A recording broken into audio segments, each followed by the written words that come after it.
ಸಂವಿಧಾನದ ಅಡಿಯಲ್ಲಿ ಜನರಿಗೆ, ವಿದೇಶಿ ಜನರಿಗೆ ಪ್ರತಿಭಟನೆ, ಹೋರಾಟ, ನ್ಯಾಯ ಕೇಳುವಂಥ ಹಕ್ಕಿದೆ. ಅದನ್ನು ನಾವು ಸ್ವಾಗತ ಮಾಡ್ತೀವಿ.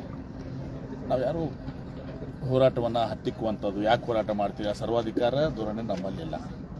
ವಿಶೇಷವಾಗಿ ನಮ್ಮ ಸರ್ಕಾರ ಸಿದ್ದರಾಮಯ್ಯ ನೇತೃತ್ವದಲ್ಲಿ ನಾವು ಬಡವರ ಪರವಾಗಿ, ರೈತರ ಪರವಾಗಿ, ಶೋಷಿತರ ಪರವಾಗಿ, ಅನ್ಯಾಯಕ್ಕೆ ಒಳಗಾದವರ ಪರವಾಗಿ ನಾವು ಇದ್ದೀವಿ. ಇಲ್ಲಿ ನಾನು ಬಂದಿದ್ದು ಇವತ್ತು ನನ್ನ ಒಂದು ಡ್ಯೂಟಿ, ಪ್ರತಿ ದಿವಸ 3 ಸಚಿವರಿಗೆ ಡ್ಯೂಟಿ ಹಾಕಿದ್ದೀವಿ. ಇಲ್ಲಿ ಮೈಕ್ರೋ ಫೈನಾನ್ಸ್ಗೆ ನಾವು ಈಗಾಗಲೇ ಸುಗ್ರೀವಾಜ್ಞೆ ತಂದಿದ್ದೀವಿ.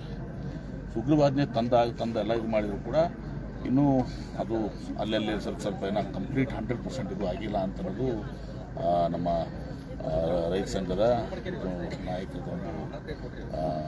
ಹನುಮಂತಪ್ಪ ಒಂದು ಮಾಡಿದರೆ. ಎರಡನೇದಾಗಿ ಬೇರೆ ರಾಜ್ಯಗಳಿಂದ ಈ ಮೈಕ್ರೋ ಫೈನಾನ್ಸ್ ಆಪರೇಟ್ ಮಾಡ್ತಾ ಇದ್ದಾರೆ ಅಂತ. ಸೊ ಅವ್ರೇನಾದರೂ ನಮ್ಮಲ್ಲಿ ಕಾನೂನನ್ನು ಲೂಪ್ ಹೋಲ್ ಇಟ್ಕೊಂಡು ಏನಾದರೂ ಮಾಡ್ತೀರೋ ಅದನ್ನು ಕೂಡ ನಾನು ನೆಚ್ಚಿಕೆ ಪರಿಸರ ಜೊತೆ ಮಾತನಾಡ್ತೀನಿ, ಹೋಮ್ ಮಿನಿಸ್ಟ್ರಿ ಜೊತೆ ಮಾತಾಡ್ತೀನಿ, ಮುಖ್ಯಮಂತ್ರಿಗಳ ಜೊತೆ ಚರ್ಚೆ ಮಾಡ್ತೀನಿ. ಈ ಮೈಕ್ರೋ ಫೈನಾನ್ಸು ಹೇಳಿದ್ರಲ್ಲ, 20,000 1 ಲಕ್ಷ ಚಾರ್ಜ್ ಮಾಡ್ತಾರೆ, ಇದು ಭಾಳ ದೊಡ್ಡ ಅನ್ಯಾಯ. ಇದನ್ನು ಯಾವ ಸರ್ಕಾರ ನಾವು ಸಹಿಸಲಿಕ್ಕಾಗೋದಿಲ್ಲ. ಆಮೇಲೆ ಎಲ್ಲ ರೀತಿಯ ಕಠಿಣ ಕ್ರಮಗಳನ್ನು ನಾವು ಕೈಗೊಳ್ತೀವಿ. ಸರ್, ಈಗ ಉತ್ತರ ಕರ್ನಾಟಕದ ಯುವಕರಿಗೆ ಉದ್ಯೋಗ ಇಲ್ಲ ವಿಷಯ ಮಾತ್ರ. ಸರ್, ಈಗ ವಿಜಯೇಂದ್ರ ಅವರು ಕೂಡ ಇದನ್ನು ಹೇಳಿದ್ರು ಸರ್, ಔಟ್ ಗೋಯಿಂಗ್ CM ಅಂತ ಹೇಳಿ. Vijayendra is out going BJP president. ಗೊತ್ತದಲ್ಲ, ಇವತ್ತು ನಾಳೆ ಆಗ್ತದೆ, ನಾಳೆ ಆಗ್ತದೆ ಅಂತೇಳಿ Vijayendra is out going president. ಅಲ್ಲಿ ನೋಡ್ಕೊಂತ ಹೇಳಿ Vijayendra is out going president. ಹೌದಾ ಇಲ್ವೋ? ಇನ್ನೂ ಪೇಪರ್ನ ಬರ್ತದ, BJP ರಾಜ್ಯಾಧ್ಯಕ್ಷ ಇವತ್ತು ಡಿಕ್ಲೇರ್ ಆಗ್ತದೆ, ನಾಳೆ ಡಿಕ್ಲೇರ್ ಆಗ್ತದೆ ಅಂತೇಳಿ. ಆಮೇಲೆ ವಿಜಯೇಂದ್ರ ಇಟ್ಟಲ್ಲೇ ಹೇಳ್ತಾರೆ, 4 ವರ್ಷ ನಿಮ್ಮ ಸರ್ಕಾರ ಇತ್ತಲ್ಲಮ್ಮ, ಏನು ಮಾಡಿದ್ವಿ? 4 ವರ್ಷ ಇವ್ರ ಸರ್ಕಾರ ಇತ್ತೇನು ಮಾಡಿದಾರೆ ಅವರು? ಪರವಾಗಿಲ್ಲ ಅಂತ ಹೇಳ್ತಾರೆ ಸರ್ ಸರ್ಕಾರ. ಅದೇ ಕೇಂದ್ರ ಸರ್ಕಾರ ರೈತರ ಪರವಾಗಿ. ಕಬ್ಬು ಯಾರ್ದು? FRP ಯಾರ್ದು? ಕೇಂದ್ರ ಸರ್ಕಾರದ್ದು. ಎಷ್ಟು ಫಿಕ್ಸ್ ಮಾಡ್ಯಾರ? 3,550 ರೂಪಾಯಿ. ಅದ್ರಾಗ 800 ರೂಪಾಯಿ ಕಟಾವು ಮತ್ತು ಸಾಗಾಣಿಕೆ, ಅದಕ್ಕೆ ಹಾರ್ವೆಸ್ಟಿಂಗ್ ಆ್ಯಂಡ್ ಟ್ರಾನ್ಸ್ಪೋರ್ಟೇಷನ್, HNT ಅಂತಾರೆ. 800 ರೂಪಾಯಿ ನೀವು ತೆಗೆದ್ರ 3,550 ರೂಪಾಯಿದಾಗ 2,750 ರೂಪಾಯಿ ರೈತರಿಗೆ ಅವರು ನರೇಂದ್ರ ಮೋದಿ, BJP ಸರ್ಕಾರ ಮತ್ತು ನಮ್ಮ ವಿಜೇಂದ್ರ ಫಿಕ್ಸ್ ಮಾಡಿದ ಎಷ್ಟು ರೀ? 2,750. ಪಾಪ ಮುಗ್ಧ ರೈತರು ತಿಳ್ಕೊಂಬಿಟ್ರ 3,550 ರೂಪಾಯಿ ಎಲ್ಲ ನಮಗೆ ತಿಳ್ಕೊಂಬಿಟ್ರ. ಅದ್ರಾಗ 800 ರೂಪಾಯಿ FRP ಅದು. MSP ಫಿಕ್ಸ್ ಮಾಡೋರು ಯಾರು? ಕೇಂದ್ರ ಸರ್ಕಾರ. ಎಥನಾಲ್ ಪ್ರೊಡಕ್ಷನ್ ಏನಾಗ್ತದಲ್ಲ ಅದು ಅರ್ಧನೂ ತೊಗೊಳಕ್ತಿಲ್ಲ. ಎಥನಾಲ್ ಭಾಳ ದೊಡ್ಡ ಹವಾ ಕ್ರಿಯೇಟ್ ಮಾಡಿದ್ರು. ಏನಾಯ್ತು? ಅರ್ಧನೂ ತಗೋತಾ ಇಲ್ಲ. ಗುಜರಾತ್ 100% ತಗೋತಾರೆ. ಈ ಎಲ್ಲವೂ ಕೂಡ ಕಬ್ಬಿನ ವಿಚಾರಗಳು ಎಲ್ಲ ಬರೋದು ಕೇಂದ್ರ ಸರ್ಕಾರದಿಂದ. ನಮ್ಮ ವಿರುದ್ಧ ವಿಜೇಂದ್ರ ಹೋರಾಟ ಮಾಡ್ತಾರೆ, ಹೋಗಿ ಮುಕ್ಕೋತಾರೆ. ಅದೇ ರೀತಿ ನಿಮ್ಮ ಗೊಂಜಾಳ ಯಾರ್ದು? ಸೆಂಟ್ರಲ್ 2,200 2,400 ರೂಪಾಯಿ ಮಾಡಿದಾರೆ. ಪ್ರೊಕ್ಯೂರ್ ಮಾಡಬೇಕಲ್ಲ ಅವರು.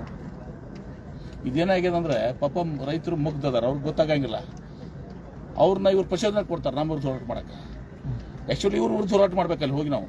ಆಮೇಲೆ MP ಗಳು, BJP ಲೀಡರ್ಗಳು ಅಲ್ಲಿ ಮೋದಿಯವ್ರ ಹತ್ರ ಹೋಗಂಗೇ ಇಲ್ಲ. ಅವರು ಅನ್ಸಾಯ್ತಾರೆ. ಅವರು ಮೋದಿಯವ್ರ ಮುಂದೆ ಹೋಗಿ ಮಾತಾಡಿದ್ರೆ ಎಲ್ಲರೂ ಗದ್ದು ಹಿಡಿತೈತೆ ಅಂತ ತಿಳ್ಕೊಂಡು ಮಾತಾಡೋಕೆ ಹೋಗೋದಿಲ್ಲ. ಅವರು ಇಲ್ಲೇ ಬಂದು ಪ್ರಚೋದನೆ ಕೊಡೋದು, ತಪ್ಪು ದಾರಿಗೆ ಹಿಡಿಯೋದು. ಅದಕ್ಕೆ ಹೇಳ್ತೀನಲ್ಲ, ಕಬ್ಬು ಬೆಳೆಗಾರ ಸಮಸ್ಯೆ ಇದು ಕೇಂದ್ರ ಸರ್ಕಾರದ್ದು. ಆದರೂ ನಮ್ಮ ಮುಖ್ಯಮಂತ್ರಿಗಳು 50 ರೂಪಾಯಿ ಕೊಟ್ಟು ನಾವು ಇದು ಮಾಡೋದು. ಈಗ ನಾವು 3,300 ರೂಪಾಯಿ ಕೊಡ್ತಾ ಇದ್ದೀವಿ. ಮೋದಿ ಫಿಕ್ಸ್ ಮಾಡಿದಷ್ಟು 2,750 ರೂಪಾಯಿ. ಅಷ್ಟು ಕೊಟ್ಟರೆ ನಡೀತದ ವಿಜೇಂದ್ರ?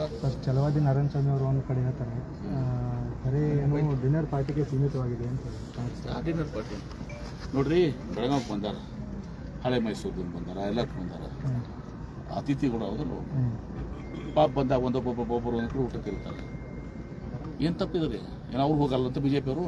ಕೆಲವರು ನಾರಾಯಣ ಸ್ವಾಮಿ ಊಟಕ್ಕೆ ಹೋಗಿಲ್ಲ ಅಂತ ಕೇಳ್ಬಿಡ್ಲಿ, ಕೇಳ್ಬಿಟ್ರೆ ಚಂದ್ರ ಏನು ಇಶ್ಯೂನ ಇದು? ಹೌದು, ಕೂಡ್ತಾರಪ್ಪ. ನಿನ್ನೆ ಒಂದು ಡಿನ್ನರ್ ಪಾರ್ಟಿ ಇತ್ತು, ಮೊನ್ನೆ ಒಂದು ಡಿನ್ನರ್, ನಾನು ಹೋಗಿನಿ. ಅವರು BJP ಅವರು ಅಷ್ಟೇ ಕೂಡ್ತಿರ್ತಾರೆ, ಅವರು ಲೈಕ್ ಮಾಡಿ ಕೊಡ್ತಾರೆ. ಸುಮ್ಮನೆ ಪಕ್ಷಾತೀತವಾಗೂ ಕೊಡ್ತಾರೆ. ಅದ್ರಾಗ ಏನಿದೆ? ಇಲ್ಲಿ ಬಂದಾಗ ಊಟಕ್ಕೆ ಕೂಡುದು ನಮ್ಮ ಸಂಸ್ಕೃತಿ ಅದು. ಅಲ್ಲ, ಒಂದ್ ಕಡೆ CM ಅವರು ಡಿನ್ನರ್ ಪಾರ್ಟಿ ಕಟ್ತಾರೆ. ಹಾಗೇನಿಲ್ಲ. ಈಗ ಮೊನ್ನೆ ನಾವು ಕೊಡಿದ್ದು ಎಲ್ಲರೂ ಇದ್ರು. ನಾನು ದಿನೇಶ್ ಗುಂಡೂರಾವ್ ಕರೆದಿದ್ರು, ಎಲ್ಲರೂ ಕರೆದಿದ್ರು.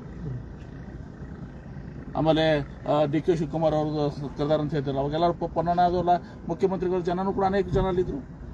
ಏನು ಅರ್ಥ ಆಗ್ತದೆ ಸರ್? ಸದನದಲ್ಲಿ ಉತ್ತರ ಕರ್ನಾಟಕ ಬಗ್ಗೆ ಚರ್ಚೆ ಆಗ್ತಾ ಇಲ್ಲ ಅಂತೇಳಿ ಆರೋಪ ಇದೆ. ಅದೇ ಸದನದಾಗ ಇದೆಲ್ಲ ಕೆಲಸ ಮಾಡ್ಕೊಂಡು ಕೂಡ್ತಾರಲ್ಲ ಇವರು. ಉತ್ತರ ಕರ್ನಾಟಕ ಚರ್ಚೆ ಮಾಡೋಕ್ಕೆ ಬಿಡಲ್ಲ. ಕಾರಣ ಯಾರು? BJP. ಏನು ಸರ್ ಸದನ ಏನು ಶನಿವಾರವರೆಗೂ ಮುಂದುವರಿಸ್ತಾರೆ? ಬಹುಶಃ ಇವತ್ತು ಬಿಸ್ನೆಸ್ ಕಮಿಟಿ ಡಿಸೈಡ್ ಮಾಡ್ತಾರೆ. ಓಕೆ.